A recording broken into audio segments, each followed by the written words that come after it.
I'm home. Welcome to my tiny Korean apartment. I have done a video on my Korean apartment before. I even made a short about cleaning this apartment not too long ago. But the thing is that there's so much that I want to show and talk about because living in a tiny Korean apartment can look super uncomfortable. It can look crazy, but honestly, it has changed my life. It makes me so happy. It makes me feel so fulfilled.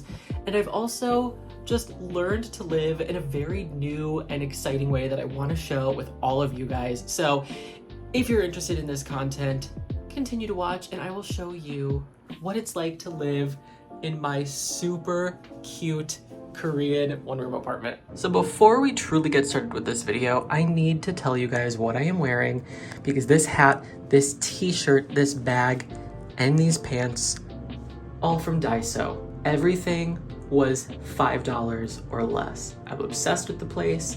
Will more Daiso videos be coming to this channel? Probably. This is what I was hiding under the hat, so you know, as you can see, this is why I was wearing the hat earlier. We're gonna start out in the hallway because one of the first things that you'll notice about Korean apartments is that most of them don't actually use keys, but they use PIN codes to lock and unlock your door. So to get out, press that button right here. And to get back in, I put my code in right here. So with it being a Korean one room, the hallways can get a little loud. So I was whispering earlier. One of the most important rules of living in a Korean one room is to be quiet. Now you walk right into my kitchen. The cool thing about my kitchen is that it actually has a washing machine. Is there a dryer? No, there is no dryer. The other thing to notice is that most Koreans, if not all of them, do not bring their shoes into the main living area. This is to keep the flooring nice and clean, especially because there is not a lot of room in here. So you will have to do some tasks on the floor from time to time. So I didn't clean up too terribly much because I wanted to give you a really accurate representation of what my apartment looks like just on an everyday, day-to-day basis. I like to keep it kind of clean, but I'm not perfect. So, as you can see, I left some dishes in the sink so that you can get an idea of just about how big it is. I like to brew my own coffee, so something that I do every few days is I make some drip coffee, I put it in here, and then I throw it in the fridge so that I have like iced coffee to go to class in the morning. Junshiki is my favorite cacao character, so I love to use my tumbler when I'm going to class. Yes, this is one electric stove. It's really, like, it's not the cleanest right here. No matter how much I clean up this area, it still remains nice and stained. I have a few hooks in the kitchen where I can hang some things. Above here, I will show you. It's just some electricity and some wiring. And then, yeah, I'm using it as storage for unsightly things. Now, in here, I have 3 shelves. I keep all of my few dishes in here, as well as just some ramen. And then, of course, we have under the sink where I keep dishwashing detergent, fabric softener, and toilet paper. Pretty standard, normal kitchen, other than the fact that everything is really tiny. As I was mentioning earlier, yes, it can get pretty loud out in the hallway, and depending on what I am doing in my one room, if I'm watching videos or if I'm listening to music, it's good to be able to open and close this just to make another barrier from what's going on outside. And now we come to my living area. And this is where all the fun happens. So as you can see, this is why Korean apartments like this are called one rooms.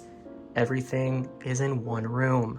One of my favorite aspects of living in a one room is that I have a refrigerator right next to my bed, which of course, when I first moved in, made late night snacking a real problem for me.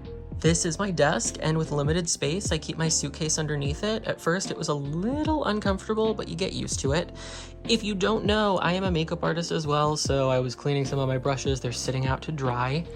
And here is the desk. With many Korean apartments, Wi-Fi is actually included in the price of your rent. One of the most important things to me are my friends and family, and of course our cats. So I've got all of these pictures because this space is small. Things can get a little lonely, so it's really great to have reminders of my friends and family everywhere I turn in here. And then, like I said earlier, very minimal storage. So up here, I have it arranged as best I can, but as you can see, these are some of the things that I need, and well, they gotta go where they gotta go. Now here is where we get to one of the annoyances that I have with living in a small apartment, but particularly this apartment. There was a pretty big oversight when they put in my closet. As you can see, my wardrobe or closet has 2 doors. This one opened no problem. But watch what happens when I try to open the second one. What is that? Well, they put the curtain right in the way of the door. You know, you get used to it. It's not a big deal, but I will tell you, after I put the money down on it and first moved into the place, when I found that out, I was not happy. Here we have the one window in my apartment. It opens up nice and wide, and something that I will get to in just a little bit is the importance of this window, but we have to talk about that when we go to the bathroom. I made an amazing friend when I moved to Korea named Lindy. She crocheted this plant holder for me, and when I moved in, my friend Erica, who lives out here, gave me this plant, so I try to take really great care of it because it's 2 things from 2 of my best friends, and coming in and seeing it so green and so lively and hanging above my bed really is just so lovely. Speaking about the bed, it looks comfortable, but do not let that fool you. Korean beds are very, very hard. So we have a mattress pad. Here we have my blanket. I actually, it's pretty hot right now in Korea, so this is a comforter that I've folded in half to throw on just for some more cushion. I have a Ouija board blanket that I'm primarily using, and as you can see, it all isn't quite the right dimension for the mattress, so it all sits kind of funny up there, but honestly, I like it. Getting to storage once again, this is one of the best parts of the apartment, and that's having these 3 drawers right underneath my bed. I'll show you inside one of them. Not that they're all full of scary things, it's just that it's just a bunch of clothes, and particularly right now, my winter clothes that I am not wearing. Except this, I tie-dyed this t-shirt for Erica, who gave me the plant, like I was talking about earlier. I tie-dyed this t-shirt for her, so when she comes back up to Daegu next week, that is my gift to her. And now we get to the bathroom, and this is where I think it's the most different, it's the most interesting, but it's also the most frustrating. So in Korea, as well as many other countries, space is limited. So the bathroom, it's what's called a wet bathroom. So it is what you'd expect. Everything is essentially sitting within a shower. Up here is the shower head. You can take it down to wash, or I like to keep it up so that it at least mimics a shower. There is really very minimal ventilation in here. I'm so sorry for what I'm about to show you, but this is one of the biggest problems that people will face when living in Korea: ventilation and the formation of mold. I have to keep this fan on almost at all times to keep this bathroom as dry as humanly possible, but that is not an easy task. So, what did I tell you earlier? I told you that I have to keep this window open. Or did I say that? No, I think I just told you that the window was important. Well, it's important because I need to keep it open a lot. Even when it was cold outside, I had to keep this, I had to keep this window cracked a little bit to let air flow in and out so that that bathroom wouldn't get so stuffy.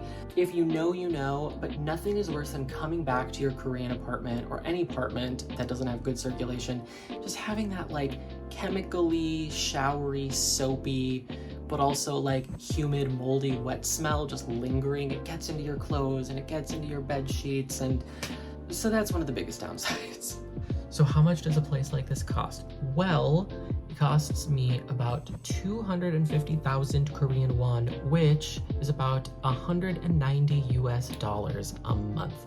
Now, like I said earlier, I don't pay for Wi-Fi, and of course, you know, like, the electricity is going to range from month to month, but just the rent usually hovers around $190 a month. So a question that I get a lot is, aren't you going crazy in that apartment? Don't you feel super locked up and limited? I worried about that when I first moved in. I thought, oh my gosh, this is going to be fun, it's going to be cute, but I also thought, you know, this is going to be a challenge. I'm going to really have to spend a lot of time outside of my apartment. But you know, living in a small space has given me so much more appreciation for the things that I have, and it's given me a lot more time to focus on working with the things that I own, doing things that I need to be doing.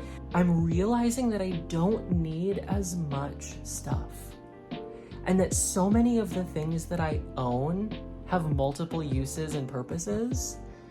And I love living here. I love living in a small space. I say this now, of course, and so, you know, in a few months or a few years from now, if I look back on this, of course, my mindset could definitely change, as all of us do as humans. But part of me thinks that, you know, when I'm out of here, you know, wherever I'm going to next, and, you know, even if I make like a lot of money, like, I think maybe I'll still grab a small place, because it has given me a really great sense of like self-development. I know it sounds kind of cheesy and a little hokey, but I say it because it's true. Anyway, guys, that is my Korean apartment. That is what it's like to live in a Korean apartment. I would love to know, genuinely, could you live in an apartment like this? Are you living in an apartment like this? Do you live in a giant apartment? Is it much better than my place? Tell me everything. I do want to hear it. And as always, I appreciate you watching these videos, and I hope that you have a good day. I'm gonna go and drink some coffee and try to stay awake.